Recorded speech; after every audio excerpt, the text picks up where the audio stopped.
konflik politik di Indonesia semakin kacau. Bahkan, Kabinet Amir Syarifuddin pun berakhir dengan mengundurkan diri karena dianggap menjual negara terhadap Belanda. Halo Sobat Rungkat, kembali lagi di Historia. Kalian tentu udah gak asing dong dengan kata Renville. Yap, bener banget nih. Ini adalah salah satu perjanjian yang pernah melibatkan Indonesia. Kalian tahu gak? Ternyata nih guys, perjanjian ini sangat berkaitan dengan kabar burung tentang Indonesia yang pernah hanya memiliki 3 kota loh.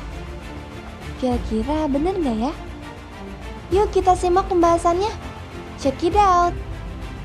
Apa sih perjanjian Renville itu? Perjanjian Renville adalah perjanjian antara Indonesia dengan Belanda yang terjadi pada tanggal 8 Desember 1947 sampai 17 Januari 1948 di atas segeladak kapal perang Amerika Serikat sebagai tempat netral USS Renville yang berlabuh di Jakarta. Perjanjian ini diadakan untuk menyelesaikan perselisihan Indonesia atas Belanda akibat sengketa kedaulatan Indonesia. Sebelumnya, Belanda dan Indonesia telah menyepakati perundingan Linggarjati yang berisi pengakuan Belanda atas kedaulatan Indonesia, meliputi Jawa, Madura, dan Sumatera. Namun, Belanda melanggar perjanjian tersebut dengan melancarkan operasi serangan yang dikenal dengan agresi militer Belanda I. Perundingan dimulai pada tanggal 8 Desember 1947 oleh Komisi 3 Negara yang terdiri dari Amerika Serikat, Australia, dan Belgia sebagai penengah. Setelah diadakannya perundingan Renville, disepakatilah isi perjanjian Renville pada 17 Januari 1948. Apa aja ya isinya? Yang pertama, pembentukan Republik Indonesia Serikat atau RIS dengan segera. Yang kedua, Belanda tetap menguasai seluruh Indonesia sebelum RIS terbentuk.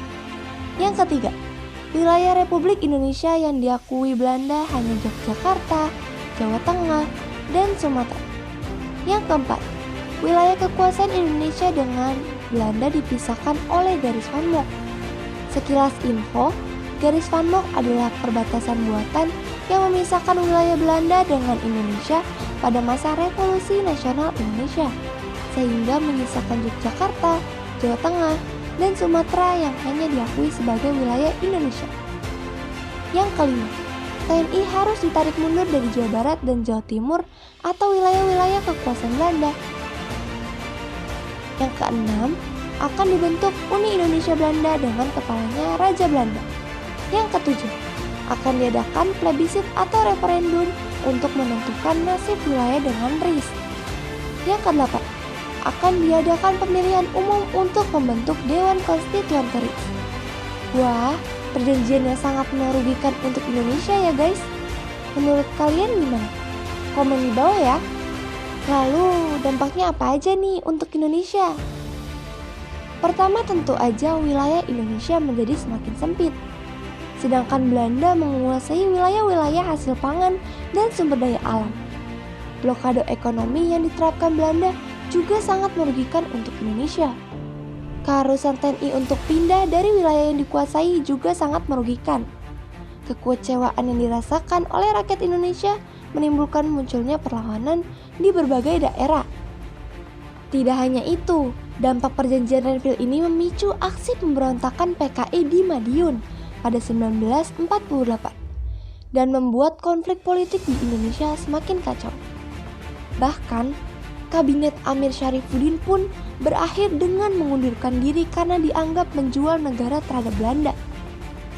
Kalau gini sih niat menyelesaikan masalah, tapi malah memperbanyak masalah, ya nggak sih guys? Dan setelah adanya perjanjian ini, ternyata lagi-lagi Belanda ingkar dengan janjinya dengan melancarkan agresi militer Belanda II. Gimana? Seru kan? Kalau gue sih cukup deg-degan sama hasil perjanjiannya sih. Menurut kalian gimana?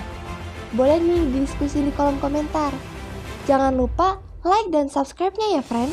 Terima kasih. See you on the next video. Bye-bye.